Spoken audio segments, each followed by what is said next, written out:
কর্মী সংকটে ভুগছে বিশালগড়ের উপডাকঘর, ফলে হয়রানির শিকার এজেন্ট সহ গ্রাহকরা। জানা গেছে বর্তমানে দুজন কর্মী চলছে উপডাকঘর, ফলে বিভিন্ন জায়গা থেকে গ্রাহকরা এসে দীর্ঘ সময় লাইনে দাঁড়িয়ে থাকতে হচ্ছে। সময় যেমন নষ্ট হচ্ছে তেমনি ভোগান্তির শিকার গ্রাহকরা যারা আছেন তাদের বিভিন্ন কাজে যেতে হচ্ছে, ফলে উপডাকঘরে এসে সমস্যায় পড়ছেন গ্রাহক ও এজেন্টরা। পোস্ট অফিসের দুজন কর্মী আবার ছুটিতে রয়েছেন, যার ফলে বেশ কয়েকদিন ধরে চরম হয়রানির শিকার হতে হচ্ছে এজেন্ট এবং গ্রাহকদের।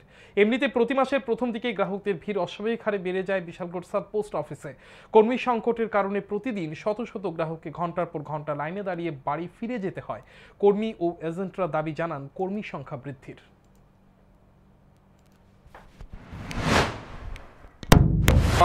দুইজন স্টাফ আছে, একজন কাউন্টার পরিচালনা করে আর একজন হলো চিঠিপত্র ওইসবগুলি দেখে। আচ্ছা, দুজন স্টাফ দিয়ে কি অফিস কি চালা যায়? না না, অসম্ভব। মানে দুইজন তো যথেষ্ট চেষ্টা করতেছে, কিন্তু দুইজনের দ্বারা এতগুলি কাস্টমার হ্যান্ডেলিং করা সম্ভব না। এখন কি চাইতেছেন আপনারা? আমরা এখানে আবার মানে ডিপার্টমেন্ট যাতে স্টাফের ব্যবস্থা করে সেটা চাইতেছি।